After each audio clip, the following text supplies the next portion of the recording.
Now here's the laws of wealth from three excellent sources. First is the Bible. Second is John Kennedy. Third is Zig Ziglar. That's good company. I'm happy Zig's here today. You're going to enjoy.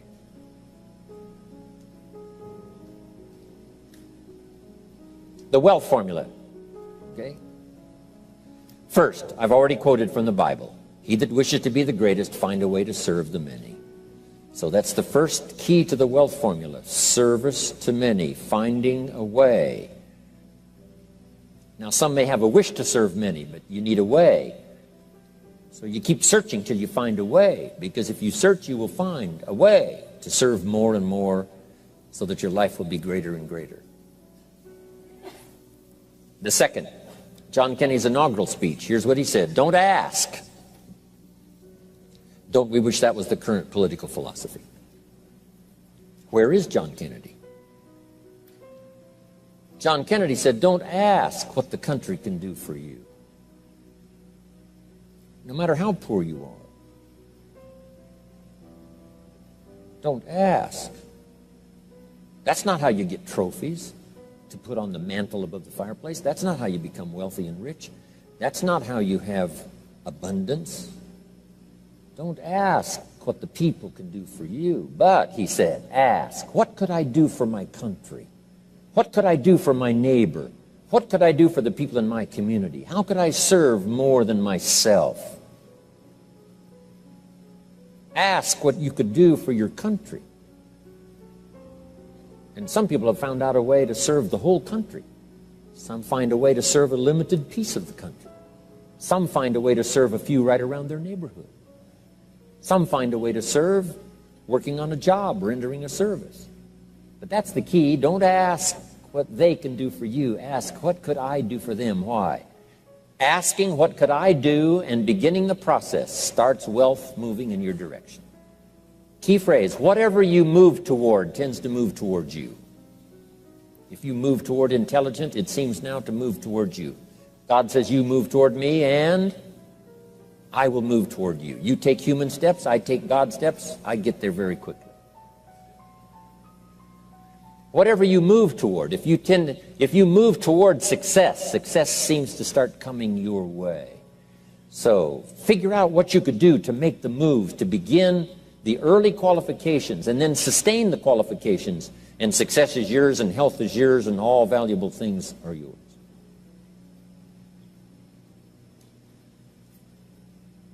Now the third, of course, is Zig Ziglar, and I'm going to borrow. Hopefully he wasn't going to use it today, so I get to borrow it. Zig's got the best formula put in layman's terms I've ever heard. If you help enough people get what they want, you can have everything you want. Help enough people get what they want, you can have everything you want. When I first heard that, I underlined the word everything. And guess what I did? I went for it. If you help enough people get what they want, you can have everything you want. Here's another way to put it. If you help enough people get what they need, you can have everything you need. So you don't supply your need by concentrating on your need. You supply your need by concentrating on the answer, by the deserving, helping enough people. This weekend is another part of my life. Sharing, helping, translating my experiences by the best language I can choose, as awkward as it sometimes seems. Words are clumsy sometimes when you try to express what's going on in your head, let alone your heart. But I'm going to struggle best I can these days with the English language, trying to make it valuable to all of you. Okay. Now, start a little subject called personal development. As you know my story, I met someone when I was 25 years old. His name was Earl Schoaf, who dropped into my life at an extraordinary time. So key phrase, timing has a lot to do with it, and who knows, part of the mystery of time, the timing. Part of the timing one I just had that experience that I've shared in other seminars when the Girl Scout knocked on my door. And I walked to the door, and she gives me the big pitch on the Girl Scout cookies, best organization in the world for girls. Got several flavors, time to buy the cookies, only $2. And with a big smile, she very politely asked me to buy. No problem, I wanted to buy. Big problem, I didn't have $2 in my pocket. And I didn't want to tell her that. So I did what I thought was next best. I lied to her. And I said, hey, look, I've already bought plenty of Girl Scout cookies. We've still got plenty in the house we haven't eaten yet. She said, oh, that's wonderful. Thank you very much. And she leaves. When she leaves, I say to myself, I don't want to live like this anymore. I mean, how low can you get lying to a Girl Scout? I mean, that's low down. I told myself that day, this will never happen to me again. One of those experiences. It's called like life-changing. I said, I'm going to search till I find better opportunities so my pocket won't be empty and the bank account won't be empty and I won't be so far behind on my promises to my family. And it was shortly after that I meet Earl Schoaf, who taught me how to be wealthy, who taught me how to change my life. So who knows what the connection is, right? Someone says when the student is ready, the teacher will appear. You know, I don't know all the mystery of that. But anyway, it seems like some of those things uniquely happen.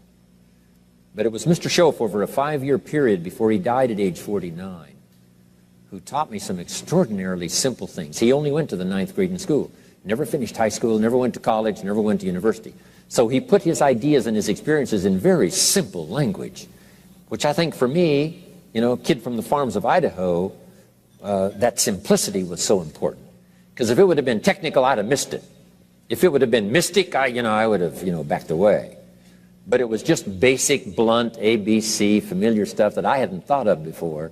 And he did start to remind me, and those ideas changed my life.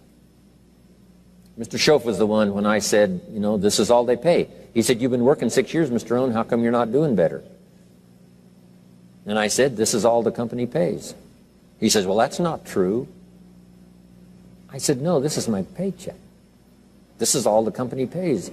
He said, no, this is all the company pays you. I thought, that's a new way to look at it, right? He said, doesn't the company pay 2, 3, 4, 5 times this amount to other people? And I said, well, yes. He said, well, then this is not all the company pays. It's all they pay you. And if you qualified, wouldn't your income grow 2, 3, 4, 5 times? I said, I suppose. So he said, we don't have to work on the company. We have to work on you. See, that was the beginning of what he called the phrase personal development. I told him things cost too much. He said, no, you can't afford them. I thought, well, that's a new concept. I hadn't thought about that.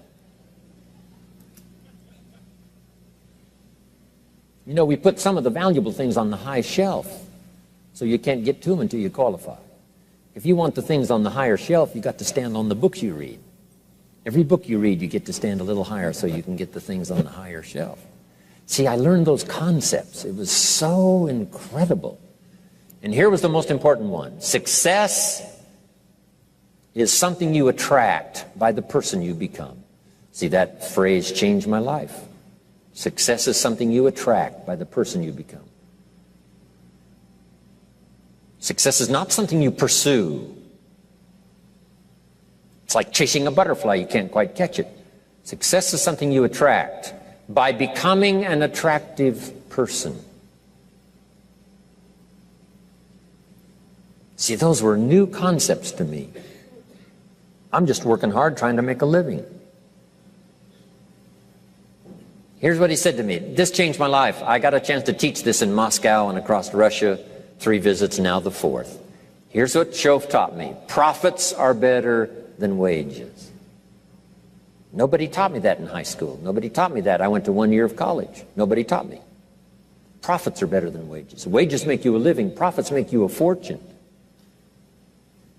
And how could you work on both a living and a fortune?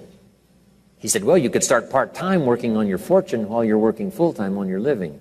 I thought, wow. Now, he said, it's fun to get up in the morning. Not just getting up, go to work to pay the rent. but to get up to go to work to make a fortune. First, to make a living for my family. Second, to make a fortune. And he taught me how to make both a living and a fortune. Guess what I did? I learned how to make both a living and a fortune. And I found out anybody could do it once they get the information. And at age 25, I started receiving this extraordinary information. Here's what he said: your income is directly related to your philosophy, not to the economy. I thought, no one ever told me that. I kept hoping the economy would change. He said, no, your philosophy has to change. I assured him that I had my fingers crossed. He said, that won't help. Then what could I do to change my income and multiply it by 2, by 3, by 5, by 10, and then multiply it by 10 again? What could I do? And he started giving me the disciplines and the process of learning the skills to change my life. This was an extraordinary man. Those were extraordinary times for me, life-changing in every manner that you can imagine, but very simple ABC concepts. Here's what I learned: not to search for the exotic until you've discovered the basic. And those basic philosophies that he shared with me during that time were life-changing, and he called it personal development. Now, in the understanding of personal development, let's go through it quickly, some notes before we take our first break. If you're okay, say, I'm okay. How many of you have 1 page of notes already? 1 page, good. Okay, jot these ideas down. First, for personal development, we must understand the law of the seasons and the lesson of the seasons, which prompted that first book, the first book of mine, Seasons of Life. Here's the phrase: life in business is like the changing seasons. Frank Sinatra used to sing, life is like the seasons. Next phrase: you cannot change the seasons, but you can change yourself.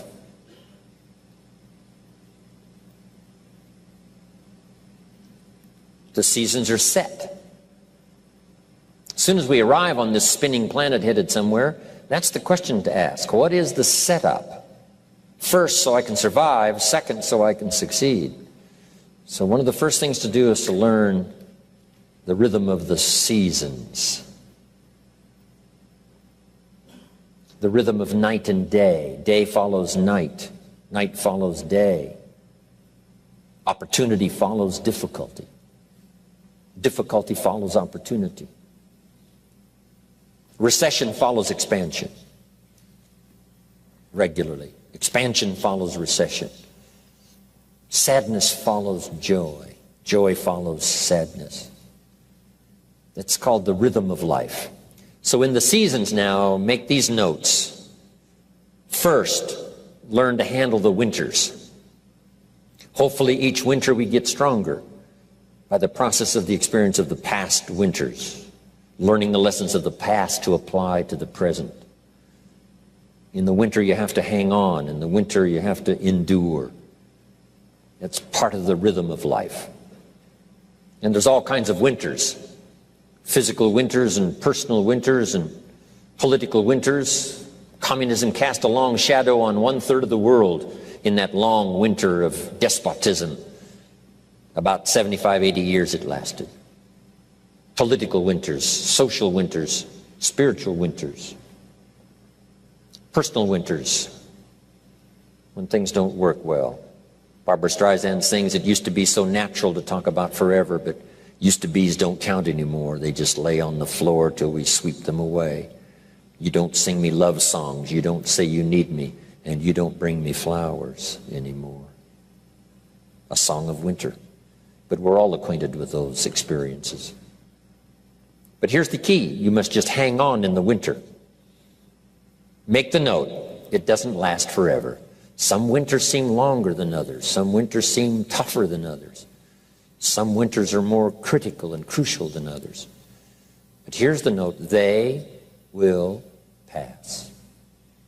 The night can only be a few hours.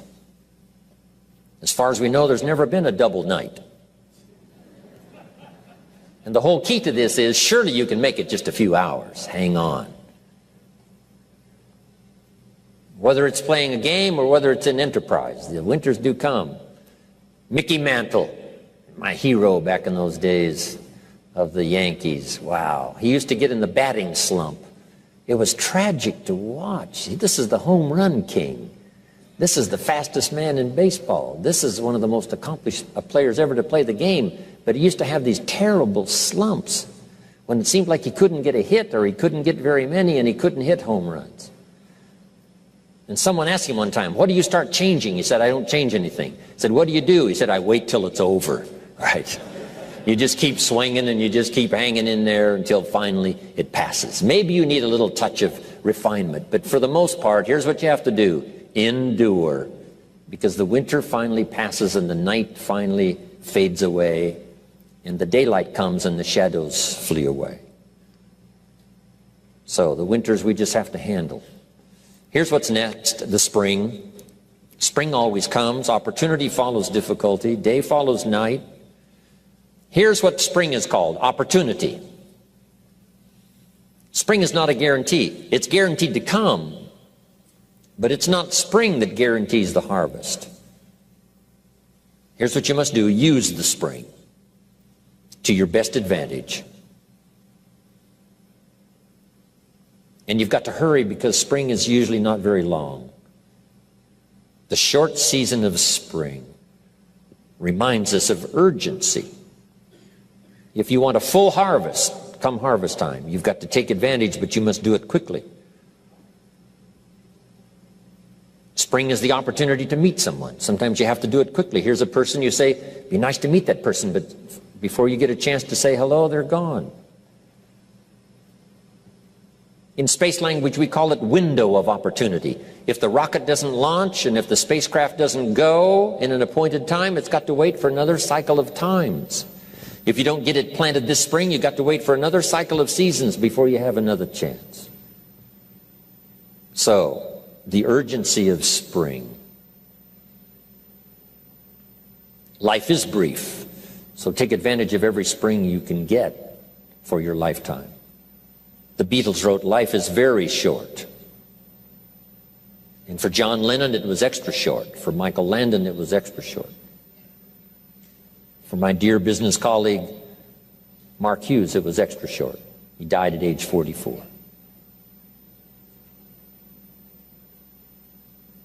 So, it's brief. Bill Bailey reminded me, it's easy to say I've got 20 more years. But here, that sometimes fakes you out, saying I've got 20 more years, meaning it looks like you got a lot of time.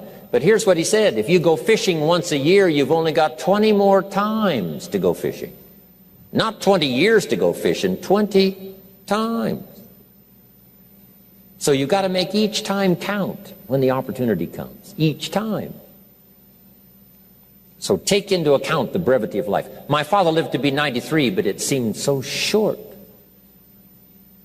I kept asking for another 10 years, another 10 years, and finally, it ran out. But 93 is not bad, but it still seemed short. So it is short. So pick up the urgency of spring now. Knock on every door to find the opportunity. Search and search till you find answers for your future. And do it quickly, because spring is short. What if you asked a farmer to go bowling in the spring? He would say, insanity.